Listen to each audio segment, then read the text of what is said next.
नमस्कार। मैं सुनील मिश्रा आपकी अपनी चैनल भाग्य सूत्र में एक बार स्वागत करता हूं। मित्रों, आज हम लोग जानेंगे कि आपकी कुंडली में धन भाव, धन योग कहां से देखा जाता है। कैसे जानेंगे कि आपको भविष्य में आप महाधनी बनने वाले हैं या धनी बनने वाले हैं या धन की कहां समस्या हो रही है। इसी बिंदु पर आज परिचर्चा करेंगे। सबसे पहले छोटा सा बात है कि धन भाव इस दूसरे घर को कहा जाता है, सेकंड हाउस को।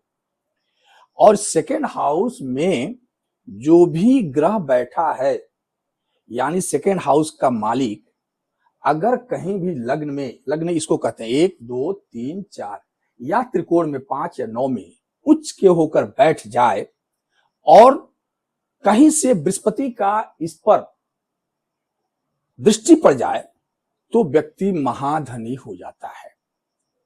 तो इस परिचर्चा को हम लोग आगे बढ़ावें, इसके पहले आप सभी से आग्रह है कि आप मेरे चैनल पर यदि पहली बार आए हैं तो कृपया सब्सक्राइब कर लें और अगर अच्छा लगे तो आप इसे लाइक भी करें।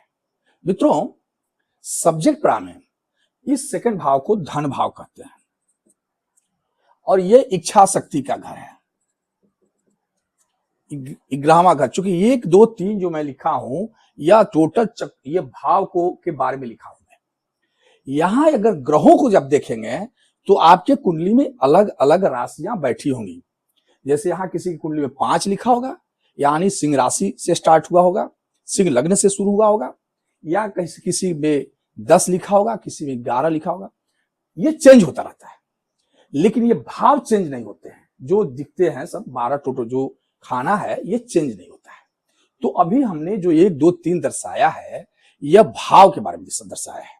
अब हमें यह जानना है कि कुंडली से कैसे जाने कि आपके कुंडली में धन की कमी नहीं है और कैसे जाने कि धन की कमी है।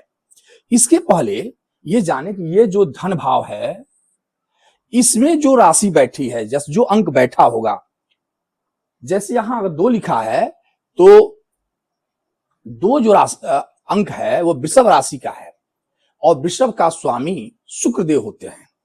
तो शुक्रदेव अगर कहीं भी लग्न में या त्रिकोण में बैठ जाएं और जैसे मान लीजिए शुक्रदेव अगर यहीं बैठ गए और यहां गुरुदेव बैठ गए तो गुरु की 5वीं दृष्टि 1 2 3 4 5 सॉरी यहां गुरुदेव बैठ गए, यहां 1 2 3 4 5 5वीं दृष्टि शुक्र पर पड़ेगी। और अगर शुक्रदेव यहां बैठ गए और गुरु की दृष्टि पड़ गई तो समझें कि व्यक्ति की कुंडली में यह धन योग का सृजन करता है। व्यक्ति महाधनी बन सकता है, होगा फ्यूचर में। जब भी दशा शुक्र और गुरु की आएगी, महादशा या महादशा में प्रत्यंतर दशा, व्यक्ति धन को प्राप्त करेगा।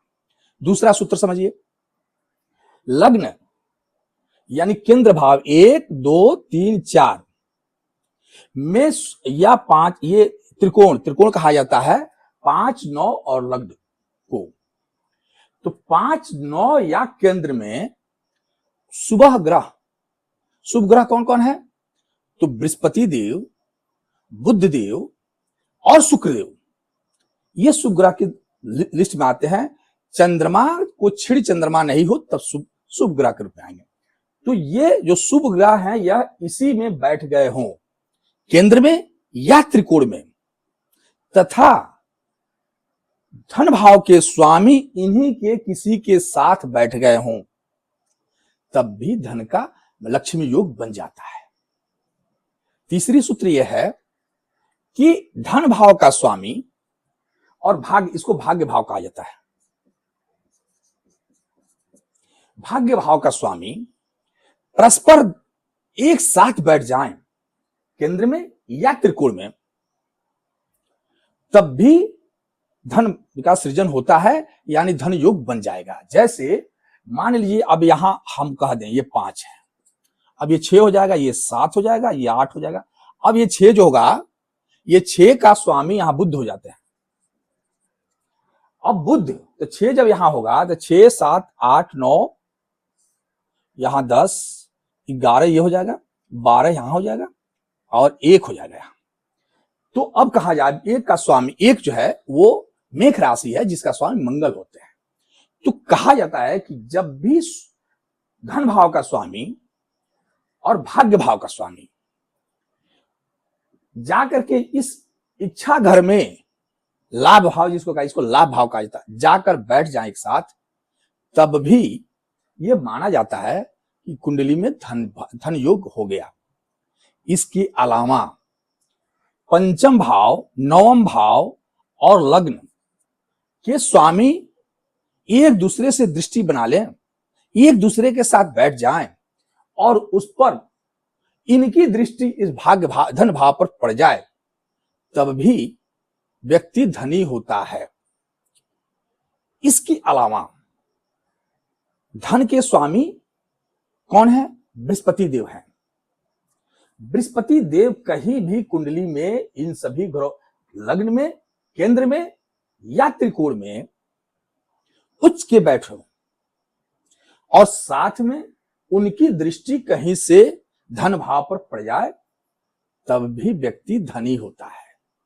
यानी हम ये कह सकते हैं कि कुंडली में धन योग बनने के लिए धन भाव, ये जो है पंचम भाव, भाग्य भाव और लाभ भाव, ये इन सभी ग्रहों भाव के स्वामियों को देखना जरूरी होगा तथा इनके स्वामी की स्थिति कैसी है, ये नीच के तो नहीं है, पाप युक्त तो नहीं है, ये आपस में एक दूसरे से संयोग संबंध बनाना तो नहीं, संबंध बनाने का कई तरह से होता है, एक दूसरे पर दृष्टि पड़ जाए, एक दूसरे के घर में बैठ जाए। जैसे यहां का स्वामी बुध देव आकर के भाग्य भाव में बैठ गए और भाग्य भाव के स्वामी अगर मेष है मंगल देव, यहां आकर बैठ गए, राशि परिवर्तन हो गया।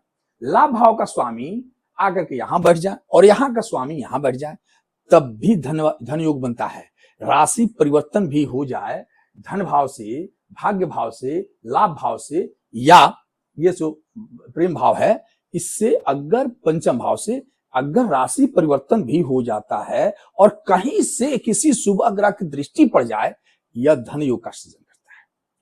हमने आज बताया कि कई तरीका से धन योग देखा जाता है और उसमें एक चीज और हम बता दें कि चूंकि धन के स्वामी बृहस्पति देव हैं, तो इन घरों को देखने के साथ साथ आपको बृहस्पति के स्थिति को भी देखना होगा। ऐसा तो नहीं कि बृहस्पति देव पाप युक्त हो गए हैं, जैसे बृहस्पति देव यहां आकर बैठ गए और राहु की दृष्टि पड़ जाए, जैसे मान लीजिए बृहस्पति देव यहां बैठ गए और यहां से बैठकर राहु ने इनको देख लिया, सप्तम दृष्टि, तो भले ही धन योग बना हो लेकिन परिश्रम तो करा देगा। भले ही यहां उच्च का राशि का कोई स्वामी बैठ गया हो, भाग्य भाव की दृष्टि से पड़ रही हो, लेकिन अब संघर्ष कराएगा। तो इसलिए निर्विकार रूप से हमें इस केंद्र क्या है, ये लग्न जिसको कहा गया, लग्न को, ये आपका शरीर है, धन हर चीज का लाभ इसे ही मिलता है, तो इस लग्न को देखना जरूरी है। लग्न की स्थिति आपकी अच्छी है, धन भाव, पंचम भाव, नवम भाव और एकादश भाव, इनका संबंध कैसे बनता है, अगर इनको देखी जाए, इनका आपस में युति तो बन रहा है, अगर एक साथ बैठे तो युति कहा जाएगा। प्रतियुति एक दूसरे को देख रहे, घर में बैठ गए, प्रतियुति एक दूसरे को देख रहे हैं, दृष्टि भाव एक दूसरे के घर में बैठ गए, राशि परिवर्तन भाव हो तो धन की सृजन होता ही है। लेकिन अगर धन भाव के स्वामी गलती से छठे, आठवें या 12वें में बैठ गए, जैसे मान लीजिए हमने यह कहा कि यह धन भाव के स्वामी बुध हैं, ये बुध देव आकर के यहां बैठ गए, यहां बैठ गए या यहां बैठ गए, अब और उस पर कहीं से भी पापा ग्रह की दृष्टि पड़ जाए, जैसे राहु का, केतु का, सूर्य देव का या क्षीण चंद्रमा का और शनि देव का दृष्टि पड़ जाए, तो व्यक्ति जीवन में संघर्ष करते रह जाता है, उसे धन की प्राप्ति बड़ी कठिनाई होती है। इसलिए आज हम लोग सिर्फ ये जानते हैं, इसका योग ही था कि धन योग कैसे होता है। नेक्स्ट वीडियो में हम जानेंगे कि धनहीन योग कैसे होता है, कैसे व्यक्ति दरिद्रता की तरफ रहता है और कौन सी उपाय करें तो धन की प्राप्ति हो जाएगी। धन की प्राप्ति कब होगी और कब आप परेशानी से मुक्ति पाएंगे, यह सब चीजें हम लोग नेक्स्ट वीडियो में जानेंगे। तब तक के लिए नमस्कार।